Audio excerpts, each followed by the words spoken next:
Bonsoir, Chérif, mesdames, messieurs, bonsoir. Colonel Alioune Dione est notre invité ce soir. Il est le directeur des systèmes informatiques douaniers et docteur en droit des TIC.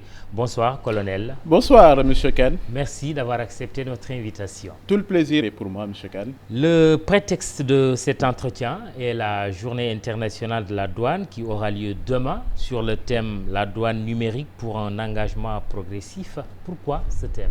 Pourquoi ce thème? C'est une question extrêmement importante parce que effectivement, l'administration des douanes s'est rendu compte depuis un certain nombre de temps qu'il faut développer des outils informatiques pour mieux répondre aux objectifs qui lui sont assignés par l'État du Sénégal.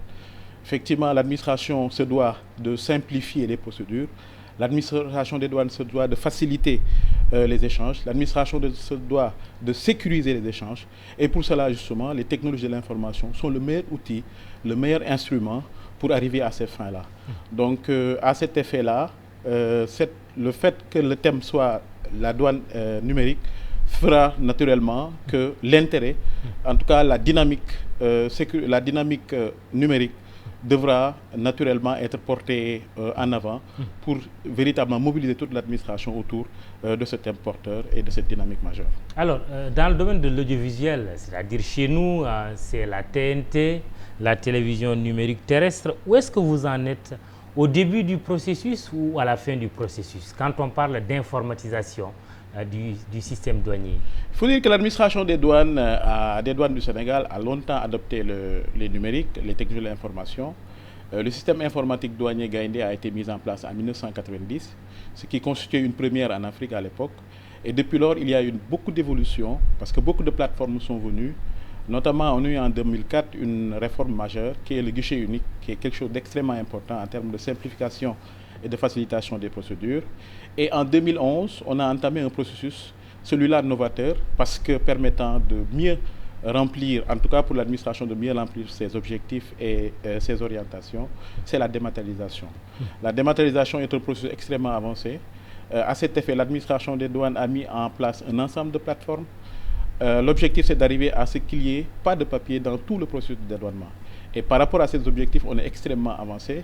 Et M. Kane, ce que nous visons au niveau de l'administration des douanes, c'est de faire de telle sorte que vous puissiez être à l'étranger et que vous puissiez dédouaner vos produits sans pour autant qu'il y ait un contact avec l'administration. Nous ne sommes pas loin de ce processus-là parce que nous avons réalisé 80%. Le télédédouanement. Le télédédouanement, effectivement, oui. Qui suppose l'absence de papier, premier lieu, qui suppose également ce qu'on appelle l'automatisation des procédures. Ça veut dire qu'on a segmenté les chaînes de métiers de la douane en 3 phases et à chaque phase, il y a des plateformes. Et ces plateformes interagissent qui font que vous n'avez pas besoin de vous déplacer. Et enfin, 3e volet, c'est le paiement électronique. On veut mettre en place 2 plateformes. Une plateforme qui gère ce qu'on appelle les droits et taxes, la plateforme Chorus, et une autre plateforme qui gère tout ce qui est autre paiement en dehors des droits et taxes.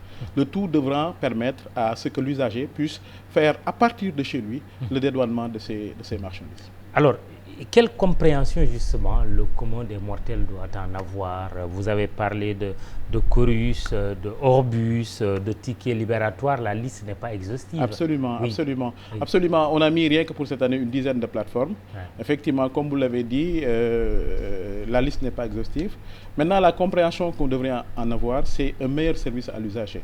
Ce que nous voulons, c'est que cet usager-là ait un dédouanement très rapide, un dédouanement sécurisé, un dédouanement sans obstacle majeur.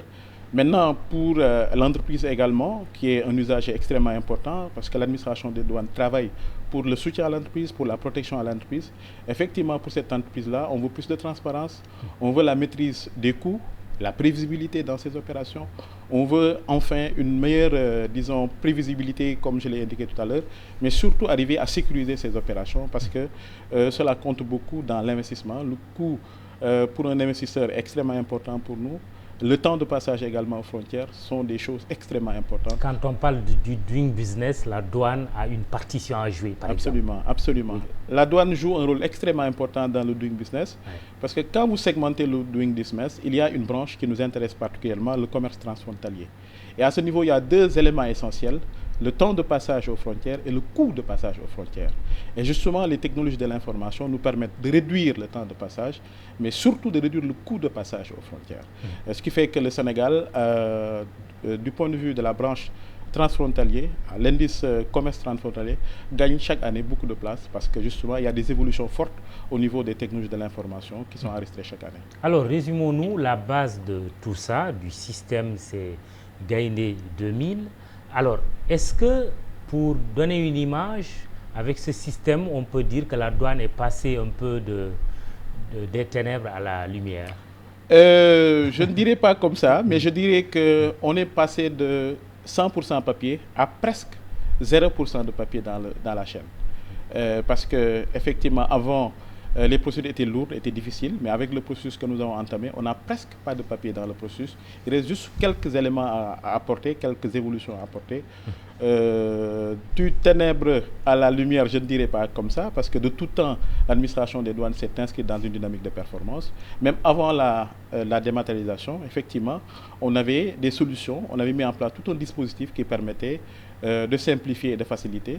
Mais les technologies de l'information ont l'avantage de pouvoir accroître formidablement, disons, les temps de passage, les opérations douanières, qui font que, véritablement, on en arrive à des temps extrêmement réduits de dédouanement. On en arrive à des dédouanements sécurisés, on en arrive également à un dédouanement simplifié. L'ennemi de la douane, c'est la fraude. Quel est aujourd'hui l'impact de tout ce travail-là dans le cadre de la lutte contre la fraude? Vous êtes les soldats de l'économie. Absolument, oui. Absolument. Nous sommes les soldats de l'économie, oui. Et nous sommes extrêmement fiers par rapport à ça, parce que la douane joue un rôle extrêmement important dans la protection et dans le soutien à l'entreprise et à l'économie de façon générale. Maintenant, les technologies de ce point de vue ont un apport extrêmement important. Je donne simplement un exemple, une plateforme qu'on appelle la gestion des régimes économiques douaniers, qui permet de gérer ce qu'on appelle des faveurs, les régimes qu'on fait aux entreprises. Par le passé, il y avait beaucoup de fraude parce que sur le papier, vous pouvez modifier un titre d'exonération. Avec la dématérialisation de ce processus-là, vous ne pouvez plus frauder parce que c'est de façon électronique que tout le mécanisme est géré. Ça, c'est un exemple. Je peux donner encore un autre exemple, la dématérialisation, l'automatisation des processus. Avant, vous étiez obligé de déposer des papiers, vous pouvez au passage modifier des éléments. Maintenant, avec l'automatisation, ce sont des plateformes qui dialoguent, ce sont des plateformes qui échangent et vous ne pouvez pas intervenir. Ce qui fait que, fondamentalement, les technologies de l'information nous permettent véritablement de lutter contre la fraude, d'améliorer significativement les recettes douanières et d'être conformes, en tout cas de répondre aux objectifs qui nous ont été fixés par nos autorités supérieures, à savoir Monsieur le ministre de l'Économie et des Finances, le ministre du Budget et le directeur général des douanes. Alors, il y a cette affaire de véhicules de luxe qui défait la chronique depuis quelque temps, véhicules qui auraient inondé le marché dakarois de l'automobile. Comment se fait-il que des produits comme ça puissent passer entre les mailles du filet?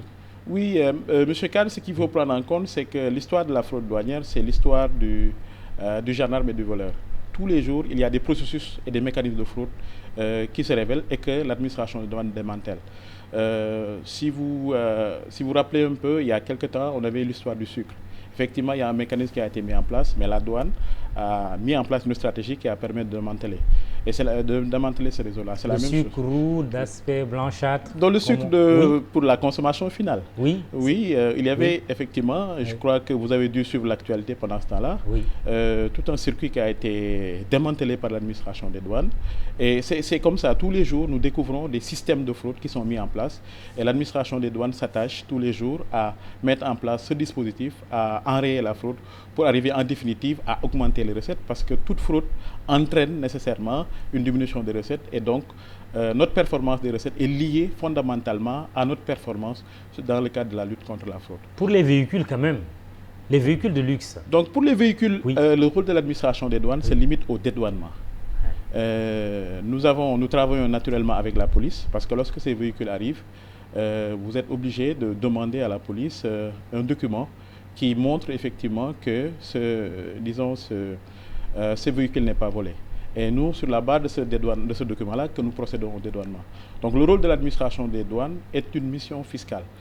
Maintenant, ce qu'il faut aussi expliquer, c'est que nous avons des faveurs. Dans le cadre de la communauté de la CEDEAO, vous pouvez amener un véhicule venant de la sous-région et on vous laisse un certain temps pour que vous puissiez absolument régulariser. Ça, c'est dans le cadre des facilitations et des mesures de simplification au niveau de la CEDEAO.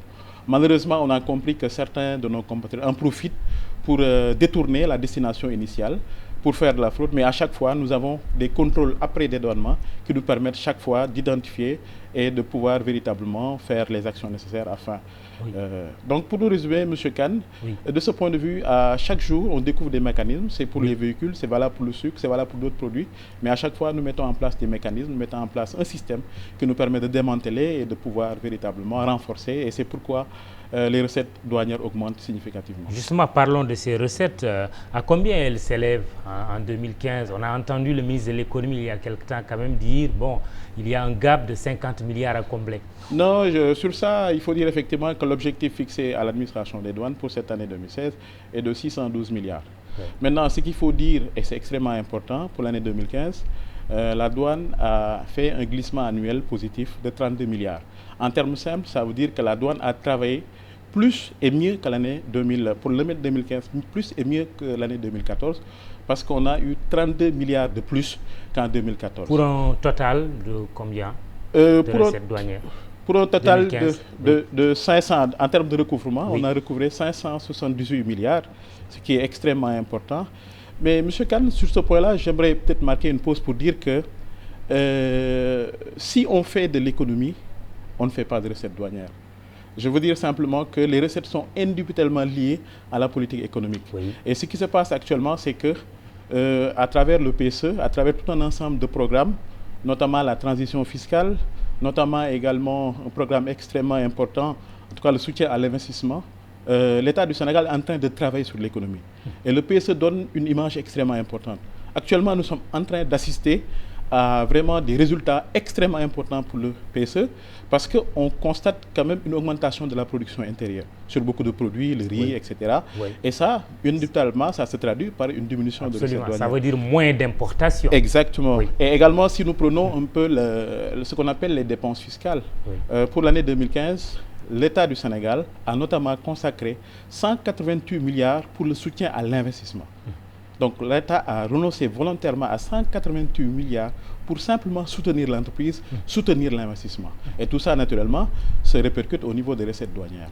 Nous avons également le TEC CEDEAO qui est entré en vigueur, Oui. le tarif extérieur commun de la CEDEAO.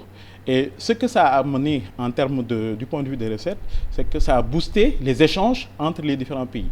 Et vous savez qu'avec le tarif extérieur commun, il y a ce qu'on appelle un démantèlement tarifaire. Ça veut dire que les produits venant des pays membres de la Oui. CEDEAO ne payent pas des droits. Oui. Donc, toutes choses qui font que l'environnement du point de vue douanier n'est pas simple, mais malgré tout, il y a des performances parce qu'on a fait 32 milliards de plus en termes de plus-value pour dire effectivement que l'administration des douanes répond toujours à sa devise devenir meilleur pour mieux servir. Alors, il y a les APE, accords de partenariat économique. Beaucoup de gens s'étaient élevés pour dire on ne signe pas. Est-ce que c'est redouté par la douane, les APE? Non, du tout. Oui. Ce qu'il faut comprendre avec les accords de partenariat économique, c'est que ce sont des accords. C'est un accord de libre-échange qui est négocié et discuté entre des blocs, non pas Sénégal individuellement, mais entre des blocs ACP et Union européenne. Maintenant, ce qu'il faut comprendre également, c'est que dans les négociations, il a été tenu beaucoup compte de la situation économique des pays. Nous avons ce qu'on appelle des produits sensibles. Il y a tout un ensemble de produits qui sont protégés, pour lesquels il ne peut pas y avoir d'ouverture. Également, l'ouverture se fera dans un délai de 20 ans. Mais déjà, sur les produits les plus sensibles, effectivement, il y a des limitations, il y a des restrictions. Pour dire qu'il y a eu des négociations... Très rapidement, ces produits sensibles, oui. Des produits comme Quelques le exemples. poisson, Oui. etc. Il y a des produits pour Oui. lesquels, naturellement, nous sommes portés. Nous avons une capacité produite très forte. Et ces produits-là, il y a une protection qui est faite. Et pour dire que pour les douanes, il n'y a pas de crainte par ailleurs, parce que nous avons compris que les secteurs essentiels sont protégés. Et de ce point de vue-là, il y a des secteurs où nous n'avons pas de croissance forte. Naturellement, l'ouverture portera sur ces produits-là. Et puis, il y a le nouveau code douanier qui a été adopté en 2014. Qu'est-ce qui a changé en matière du redoutable délit douanier? Soit vous transigez, soit vous allez en prison. Mais beaucoup de choses ont changé, M. Kane, par rapport au code des douanes, notamment à l'aspect que vous avez indiqué tout à l'heure. La philosophie profonde, une des philosophies profondes en tout cas pour ce code douanier, c'est d'humaniser ce code-là. Parce qu'on s'est rendu compte que l'ancien code qui a été mis en place en 1987 ne tenait pas compte probablement d'un certain équilibre. Parce que la douane évolue toujours dans une sorte de tension entre liberté et sécurité. Si vous donnez plus de liberté, vous laissez, disons, le champ libre à la sécurité. En tout cas, du point de vue sécuritaire, vous laissez quelque chose.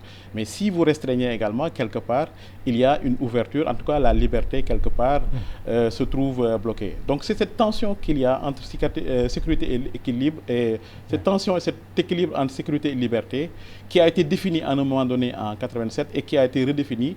Et dans le code, dans le nouveau code de 2014, on a eu beaucoup de dispositions qui visent un peu à humaniser. Par exemple, le mandat de dépôt, on a augmenté le seuil. Lorsqu'il est obligatoire, le seuil a été augmenté.